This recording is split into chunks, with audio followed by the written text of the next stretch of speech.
The weight of vengeance Chapter 1. The weight of the past. A hum of generators filled the underground command center as holographic displays cast an eerie blue glow across the faces of humanity's finest warriors. Each soldier bore the unmistakable marks of a species that had endured too much, hollow eyes that had seen worlds burn, hands that trembled not from fear but from the weight of memory, and hearts that beat with the rhythm of vengeance. Private Jonas Steele stood before the tactical display, his weathered fingers tracing the projected surface of Kepler 44b, a Dominion stronghold that had once been humanity's beacon of hope.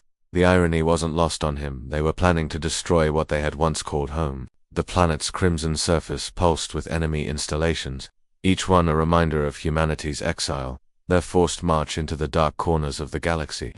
Humanity has lived through centuries of loss, betrayal, and erasure from history. Commander Sarah Chen's voice echoed through the chamber, her words cutting through the mechanical din. But the fire of revenge burns bright in the hearts of the soldiers who stand ready to strike. But as the war rages on, the question remains: are they fighting for justice, or are they simply fighting to survive?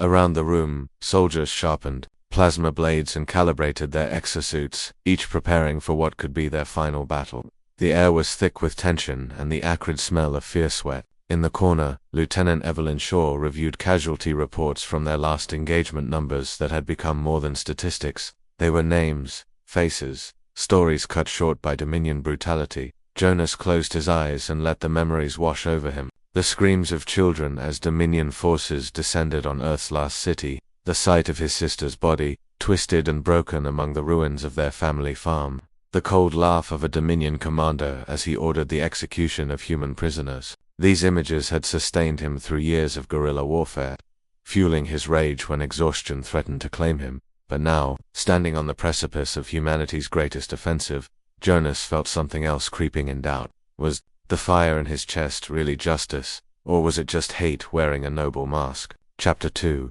The War for Revenge. A personal battle. Jonas Steele had seen his family die at the hands of the Dominion. For him, revenge wasn't a choice, it was a calling.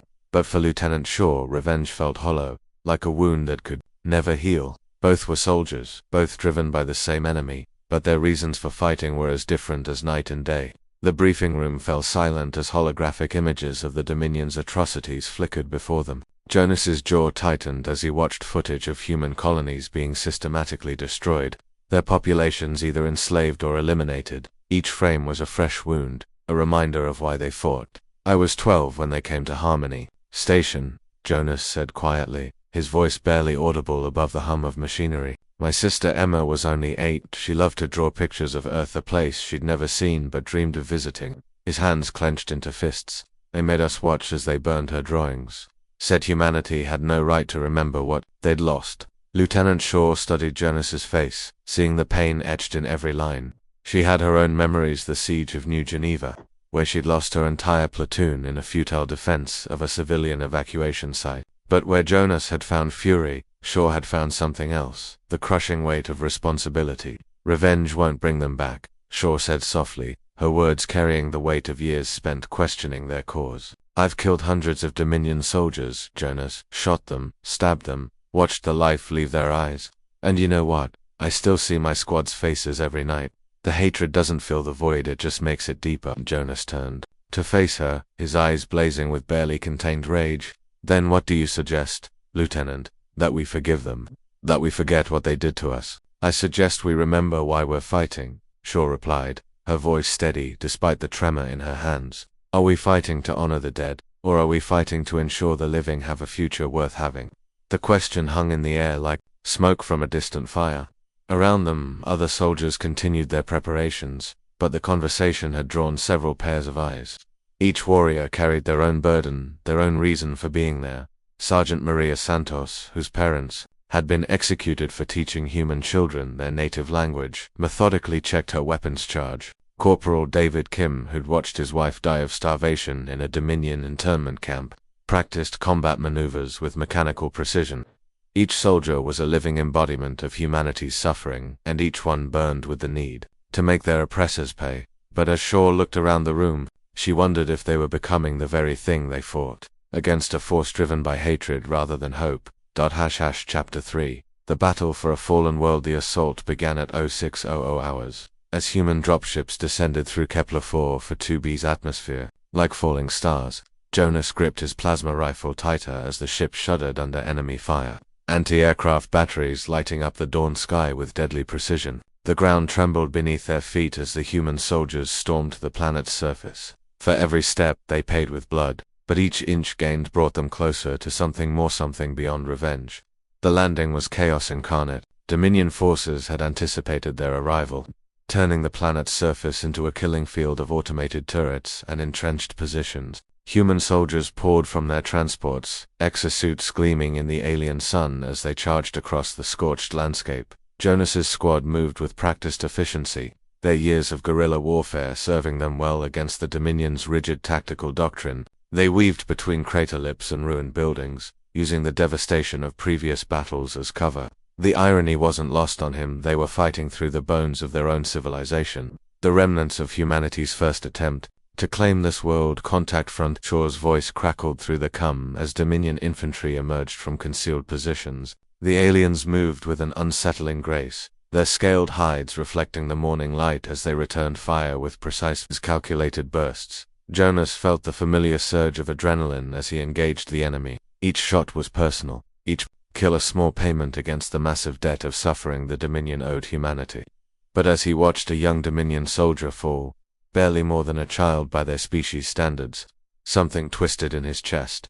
The battle raged for hours, human forces pushing deeper into the Dominion's defensive perimeter. Exosuit-clad soldiers stormed bunkers with plasma cutters and explosive charges, while mechanized units provided covering fire from mobile platforms. The ground assault was brutal, with soldiers battling through destroyed cities and war-torn streets that had once been home to human families. In the midst of the chaos, personal moments emerged like flowers blooming in a battlefield. Jonas saw Corporal Kim stop to help a wounded comrade, his face contorted with an emotion that had nothing to do with vengeance. He witnessed Shaw coordinate a medical evacuation, her tactical brilliance serving life rather than death. These glimpses of humanity's better nature stood in stark contrast to the violence surrounding them. As they approached the final Dominion stronghold, Jonas found himself fighting alongside Shaw, their different philosophies united in the crucible of combat. The fortress loomed ahead, its alien architecture a monument to Dominion supremacy. But for the first time since the war began, Jonas wondered if destroying it would truly heal the wounds in his heart. Chapter 4, The Turning Point. A soldier's choice. The Dominion Command Center was a cathedral of alien technology, its crystalline walls pulsing with bioluminescent patterns that hurt human eyes to look at directly. Jonas and Shaw had fought their way through 3 levels of desperate defenders, their squad reduced to just the 2 of them and a handful of other survivors. At the center of the chamber, surrounded by the corpses of his bodyguards, knelt Commander Vexi, the architect of humanity's exile, the monster who had personally overseen the destruction of Earth's colonies. His 4 eyes, each one a different shade of gold, fixed on Jonas with an expression that might have been defiance or resignation. Jonas Steele raised his weapon, ready to strike down the enemy commander. But then, he saw Shaw's face, her eyes, pleading, not for mercy, but for a chance at something more than war. The future of humanity depended on the choices they made today, revenge or survival. Jonas's finger tightened on the trigger. This was the moment he'd dreamed of for years, the chance to personally end the life of the creature who had caused so much suffering. Vexi's previous words echoed in his memory, "Your species is a cancer that must be excised from the galaxy." The alien had shown no mercy to human children, no compassion for human suffering. "Do it," Jonas whispered to himself, his weapon steady despite the tremor in his hands. "End it." But Shaw's voice cut through his tunnel vision. "Jonas, wait." She stepped forward, her own weapon lowered. "He knows things, troop movements, supply lines, their long-term strategy. If we capture him, he'll escape or be rescued." Jonas snarled. "How many more humans will die because we showed mercy to this monster?" Shaw's eyes filled with tears, but her voice remained steady. "Maybe none. Maybe we can end this war without becoming the very thing we're fighting against." Vexi spoke then, his voice a sibilant whisper that seemed to come from everywhere at once. "The human speaks wisdom, young warrior. Your species has already surpassed us in cruelty. You burn our worlds as we burned yours. You execute our prisoners. As we executed yours, you have become us." The words hit Jonas like a physical blow. He thought of the Dominion civilians they'd killed in their raids, the prisoners they'd left to die in the ruins of enemy bases. When had the line between justice and vengeance become so blurred? "He's trying to manipulate us," Jonas said, but his voice lacked conviction. "Maybe," Shaw replied. "Or maybe he's telling the truth we don't want to hear." The moment stretched like a taut wire. Around them, the dying light of the command center cast strange shadows on the walls. In the distance, the sounds of battle continued as human forces secured the rest of the complex. But in this small bubble of time, the fate of two species hung in the balance. Jonas looked at his weapon, then at HFY, then at Shaw. In her eyes, he saw not just a fellow soldier but a mirror of his own soul, scarred, weary, but not yet broken beyond repair. The choice was his to make, but the consequences would belong to all of humanity. Chapter 5. The cost of revenge, victory, and consequences. The plasma bolt never left Jonas's rifle. Instead, he lowered the weapon and activated his COM unit. "Command, this is Strike Team Alpha. We have a priority prisoner for interrogation." HFY's eyes showed what might have been surprise, but he said nothing as Shaw bound his arms with restraint cables. The alien offered no resistance, perhaps understanding that his fate had been sealed the moment human forces breached his defenses. Humanity had won the battle, but at what cost? For some, it was victory. For others, it was a hollow victory because revenge, in the end, can never fill the emptiness it creates. As the immediate danger passed, the true cost of their victory became apparent. The casualty reports came in steady streams, hundreds of human soldiers dead, thousands more wounded. The medical bay overflowed with the broken bodies of warriors who had given everything for this moment. Jonas walked through the makeshift hospital, his victory feeling like ash in his mouth. He paused beside the bed of young Private Martinez, who couldn't have been more than 19. The boy's legs were gone, vaporized by a Dominion energy weapon, but his eyes still burned with the fever of purpose. "Did we get him, sir?" Martinez asked, his voice barely a whisper. "Did we make them pay?" Jonas looked at the kid, really looked at him, and saw himself at that age, full of righteous anger and absolute certainty. "We got him," he said quietly, "but I'm not sure what we paid for it." Later, as the sun set over the conquered world, Jonas found Shaw standing on the fortress's observation deck, looking out over the battlefield. The planet's twin moons cast an eerie light over the scattered wreckage of war machines and the two forms of the fallen. "You were right," Jonas said without preamble, "about the cycle, about what we were becoming." Shaw didn't turn around. "Was I? Look at that city down there, was full of Dominion civilians when we started bombing. How many of them were soldiers? How many were just people trying to live their lives?" "They were the enemy," Jonas replied, but the words felt hollow. "Were they, or were they just people caught in the same cycle that caught us?" Shaw's voice carried a weight that had nothing to do with physical exhaustion. "I've been thinking about what HFY said about us becoming them. Maybe we already have." Jonas stood beside her, watching the smoke rise from the distant city. "Then what do we do now? We can't unfight this war. We can't bring back the dead on either side." "No," Shaw agreed, "but we can choose what happens next. We can choose whether this ends with us or continues with our children." The weight of that choice settled over them like a funeral shroud. They had won the battle, captured the enemy commander, and dealt a significant blow to Dominion forces. But the victory felt Pyrrhic, purchased with blood and suffering that would echo through generations. In the distance, human soldiers celebrated their triumph with quiet efficiency, already preparing for the next engagement. But Jonas wondered if they were celebrating victory or simply the continuation of a war that had already claimed their souls. Chapter 6. Conclusion. The price of survival. Commander Sarah Chen stood on the bridge of the human flagship, watching as the last of their forces evacuated from Kepler 44 to B. The planet hung in the viewscreen like a wounded animal, its surface scarred by the battle that had raged across its face.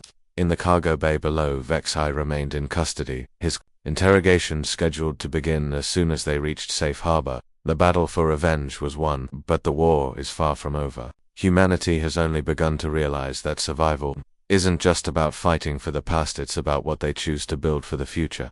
And that choice, still to come, will define them.